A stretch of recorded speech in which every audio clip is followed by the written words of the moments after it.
Apa itu tauhid asma wa sifat? Tauhid asma wa sifat adalah beriman kepada semua yang tertera dalam Al-Quran dan hadis-hadis yang sahih terkait nama-nama Allah dan sifat-sifatnya. Kita menetapkan nama-nama dan sifat-sifat Allah sesuai dengan keagungannya, tanpa mengubah atau tahrif, tanpa menolak atau ta'til, tanpa menentukan bentuknya atau takyif, dan tanpa memisalkan atau tamthil. Allah subhanahu wa ta'ala memiliki nama-nama yang indah dan sifat-sifat yang mulia, dan ini bersifat tauqifiyah atau harus ditetapkan dengan dalil baik dari Al-Quran atau hadits yang sahih. Allah subhanahu wa ta'ala berfirman, "Walillahil asma'ul husna fad'uhu biha." Hanya milik Allah nama-nama yang indah, maka bermohonlah kepadanya dengan menyebut nama-nama tersebut.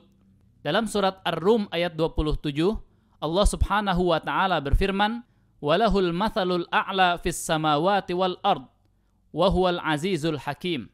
Dia memiliki sifat yang maha tinggi di langit dan di bumi, dan dialah yang maha perkasa lagi maha bijaksana. Maka terkait nama-nama dan sifat-sifat Allah, kita menetapkannya sebagaimana yang ditetapkan oleh dalil, tanpa mengubah, baik lafadznya seperti mengurangi atau menambahkan satu huruf sehingga berubah maknanya, ataupun mengubah maknanya seperti istawa artinya berada di atas atau di ketinggian berubah menjadi istaula yang artinya menguasai. Kita juga tidak boleh melakukan ta'til atau meniadakan, mengingkari atau mendustakan salah satu nama dan sifat Allah yang telah ditetapkan dalam Al-Quran dan hadis yang sahih. Kita harus beriman dan menetapkan apa yang ditetapkan oleh dalil terkait nama dan sifat Allah tanpa membagaimanakan bentuknya. Seperti misalnya tangan dan wajah Allah. Kita tidak boleh membagaimanakan bentuk wajah dan tangan Allah subhanahu wa ta'ala. Karena kita telah dikabarkan nama dan sifatnya, namun tidak dikabarkan bagaimana bentuknya. Dan akal manusia ini memiliki keterbatasan. Maka kewajiban kita adalah beriman dan menetapkan apa yang telah dikabarkan kepada kita. Imam Malik rahimahullah pada saat ditanya tentang bagaimana Allah subhanahu wa ta'ala istiwa di atas arsy, beliau mengatakan, "Al-istiwa'u ma'lum, wal kaifu majhul, wal imanu bihi wajib."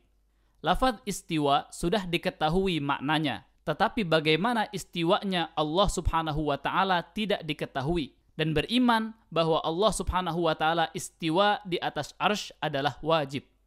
Kita beriman kepada sifat-sifat Allah subhanahu wa ta'ala sesuai dengan keagungannya tanpa melakukan tamthil atau menyamakan antara sifat Allah dengan sifat makhluk. Seperti pendengaran dan penglihatan Allah sama dengan penglihatan manusia atau tangan Allah sama dengan tangan manusia.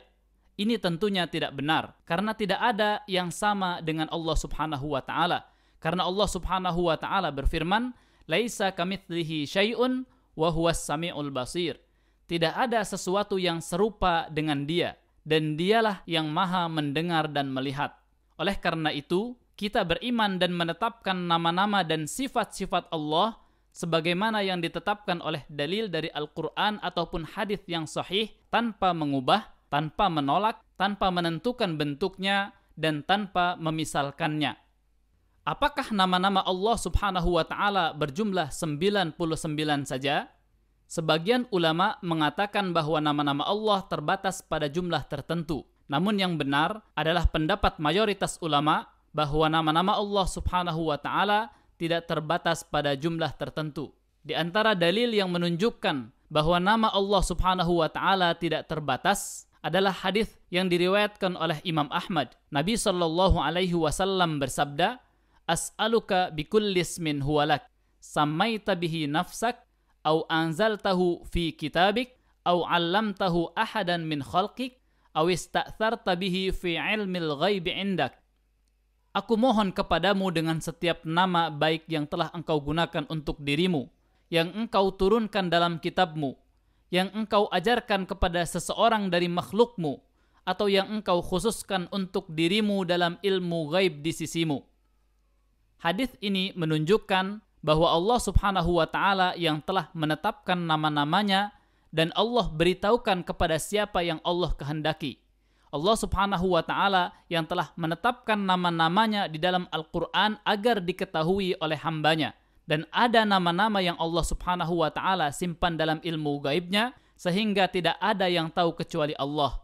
Ini menunjukkan bahwa nama-nama Allah Subhanahu wa Ta'ala jumlahnya tidak terbatas pada bilangan tertentu. Adapun hadis Nabi Shallallahu Alaihi Wasallam, sesungguhnya Allah memiliki 99 nama 100 kurang 1 yang apabila seseorang menghitungnya niscaya dia masuk surga. Imam An-Nawawi rahimahullah menjelaskan bahwa hadis ini bukanlah dalil untuk membatasi jumlah nama-nama Allah Subhanahu wa Ta'ala sebagaimana kesepakatan para ulama. Dan hadis ini tidak menunjukkan bahwa Allah Subhanahu wa Ta'ala tidak memiliki nama selain dari yang 99 itu. Dengan demikian, dapat kita pahami bahwa hadis tersebut mengabarkan kepada kita bahwasanya Allah Subhanahu wa Ta'ala mempunyai 99 nama yang barang siapa menghafal dan memahami 99 nama tersebut, maka dia akan masuk surga. Artinya, di sana masih ada nama yang lain selain dari 99 nama tersebut. Wallahu a'lam.